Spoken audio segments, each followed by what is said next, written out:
Hello and welcome to the Daily Red, your lunchtime catch-up on all things Liverpool FC and your daily reminder that the Reds are top of the league. And today is deadline day, or as we Liverpool fans know it, Monday. There will be nobody arriving, barring a miracle. But there may well be players going out, and it looks like Jaden Danns will be the first of those. He's extended his contract with Liverpool and looks set to join Sunderland on loan to the end of the season. I think that's a really good loan for him because he's going to a team battling at the top end of the championship where, they're going to be the dominant force in a lot of games that have a lot of the ball. He should get good chances. There's some really good players in that team.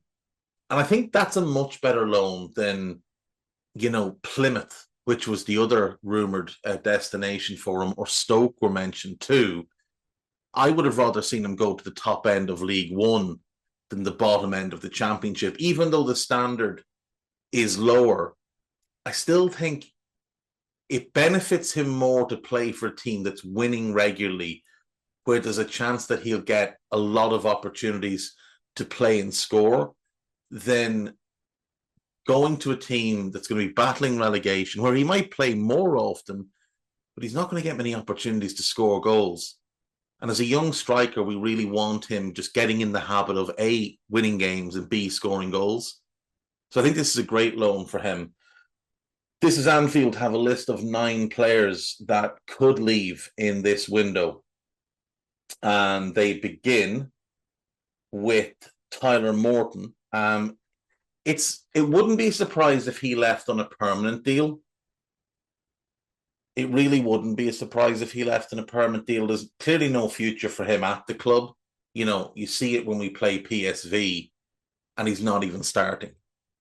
We're playing almost an entire reserve 11 and he's not starting. And James McConnell is starting ahead of him. McConnell's at a position in his career where it's fine for him to not be playing regularly. He'll get huge benefit from the training sessions and from being around the first team. It's not the same for Morton, who'd played regularly the last 2 seasons, nearly 90 games, I believe, the last 2 seasons for him. To then have this type of step back, that just hurts his development. So this is really a lost year for Tyler Morton. And in a season where we have needed an additional body in midfield, like we've been clearly one short all year long, to allow for extra rotation and management of minutes to try and protect players for the back half of the season. He just barely got a look in. So pretty clear he's not in the plans. And if a good offer comes in, we should be letting him go. Either way, I'd be surprised if he's at the club tomorrow, even if it's just a loan that takes him out and then he leaves permanently in the summer. McConnell and Danns, obviously we've talked about Danns. McConnell has a few clubs interested in him, including Blackburn. But Arne Slot was quite clear that he wants to keep him around for the rest of the season. So I think that's actually a better situation. Cade Gordon had the loan to Norwich, which didn't go great. He's been brought back. He's training with the under-21s. Portsmouth and a couple of other clubs been linked with him, so likely he head out on loan. It does look like Oakley Cannonier will head to Leeds. That might be a permanent deal. It doesn't look like he's got much chance of making the grade at Liverpool, but he came to us from Leeds, so makes sense that he might go back there, back closer to home and maybe at a level that's more suited to his current level of ability. Which is unfortunate because, he was very highly regarded a couple of years ago, but I think he's had some injury issues. There's been some interest in Harvey Davies, and he could potentially go on loan. And then Dominic Cornice and James Balagizzi, who are both 21, clearly not going to make the grade. They could well go on permanent deals if an offer comes in for them. And the same with James Norris. I think it's very possible that he could leave on a permanent deal if an offer comes in today. Jakub Brzezinski, the young Polish goalkeeper, doesn't look like there's much of a future for him at the club either. So we'll see. We'll see what happens. But there's a lot of players that could move today. all of them heading out, nobody coming in. And I think like it really is annoying. It's frustrating that we're not strengthening in the position that we're in. But I do think, as much as people don't want to hear it, I do think the Trent contract situation in particular is complicating things. Like, I have no concerns about Virgil. I'd be near certain that one gets done. It actually wouldn't surprise me if, and it probably won't, but it wouldn't surprise me if it got announced today as like a, you know, a distractionary tactic. We've seen the club do it in the past. But I'm fairly certain Virgil will stay. I'm confident on Mo, but I'm not confident at all on Trent. And I don't think the club are either. And I think when you look at that situation, what we do with Trent, or what happens with Trent, doesn't just impact right back. It also impacts left back if Arne wants to have a certain type of balance.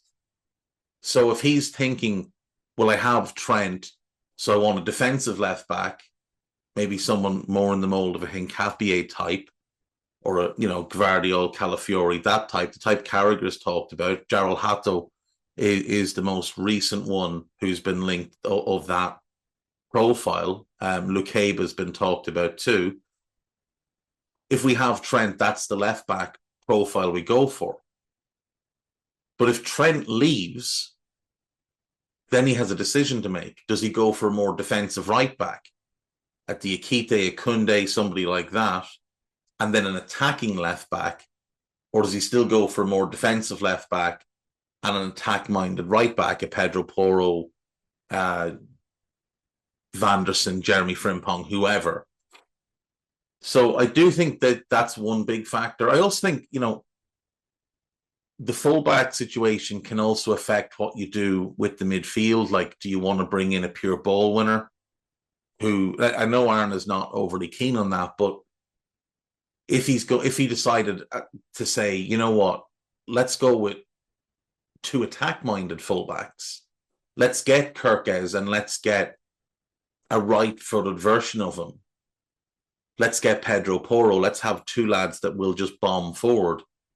Then you're going to need more steel in midfield. On the flip side, if he decided to go for a Diakite and a Hincapié type, you could go for more of a Zubamendi type in midfield.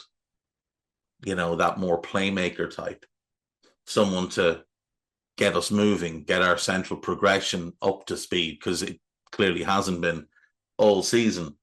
And then that obviously frees Gravenberch to play potentially as an 8 in rotation or as a 10 in rotation, and play some 6 minutes as well. So I think that's part of the logic here, is that they don't know what's going to happen with Trent. So they're keeping powder dry. I think there's the same situation with Mo, although I think there's more confidence on Mo that he'll stick around, because I think Mo has been a lot more vocal that he wants to stay. And if he's being that vocal in public, I'd imagine he's being equally as vocal behind the scenes, if not more so.